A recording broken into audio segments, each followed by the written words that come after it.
आहिस्ता आहिस्ता इनके सारे खिलौने शोकेस से बाहर आ गए और इनका दिल बहलाने लगे। शाम का वक्त था। दीबा और विक्की टीवी लाउंज में बैठे थे। इनके सारे पसंदीदा कार्टून शुरू होने वाले थे। मामा और पापा किसी रिश्तेदार की इयादत के लिए गए थे और दोनों को समझा कर गए थे कि लड़ना नहीं और घर से बाहर नहीं जाना।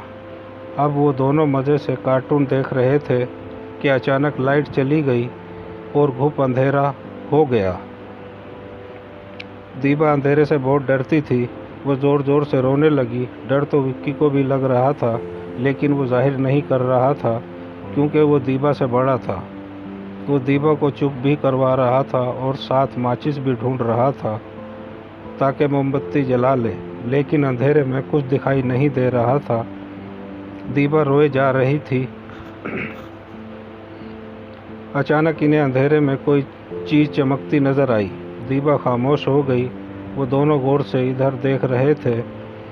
इन्हें महसूस हुआ कि सामने शोकेस पर रखी दीबा की बारबी डॉल की आंखें हैं जो चमक रही थी।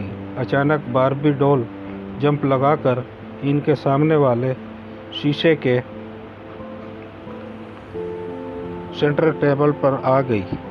इसके हाथ में माइक था जिसमें वो बहुत सुरीली आवाज़ में गाना गा रही थी। माइक से रोशनी निकल रही थी। दीबा और विक्की खुश होकर तालियां बजाने लगे। इनका डर बिल्कुल ख़त्म हो गया था। जैसे ही डॉल का गाना ख़त्म हुआ, विक्की का खिलौना डरमर छलांग लगाकर आ गया और ड्रम बजाने लगा और साथ ही मिक्की हाउस भी आ गया। अब तो विक्की और दीबा बिल्कुल भूल गए कि अंधेरे में बैठे हैं। आहिस्ता आहिस्ता इनके सारे खिलौने शोकेस से बाहर आ गए और इनका दिल बहलाने लगे।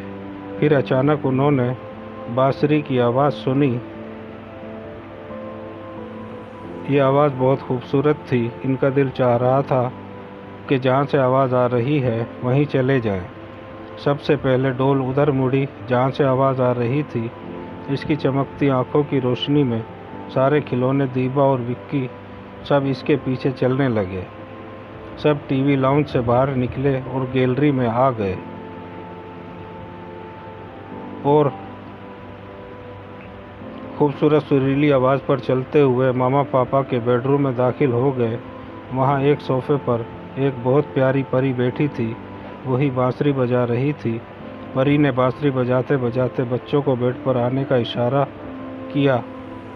दीबा और विक्की अपने मामा पापा के बेड पर लेट गए तो परी ने लोरी शुरू कर दी। ऐसी ही लोरी मामा इनको सुनाकर सुलाती थी। अब विक्की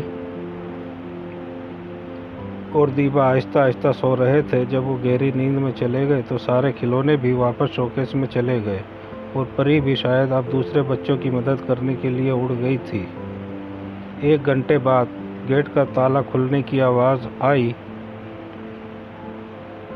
और मामा पापा घर में दाखिल हुए।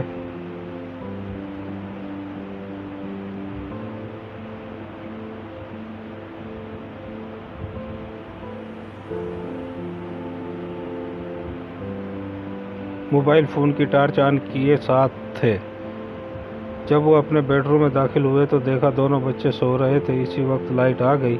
मामा ने देखा कि बच्चों के चेहरे पर वैसी ही मुस्कुराहट है जैसी इनसे लोरी सुनने के बाद इनके चेहरे पर होती थी। हमारी आने वाली अच्छी वीडियो देखते रहें और हमारे चैनल को सब्सक्राइब करें और कमेंट में बताएं कहानी आपको कैसे लगी। शुक्रिया।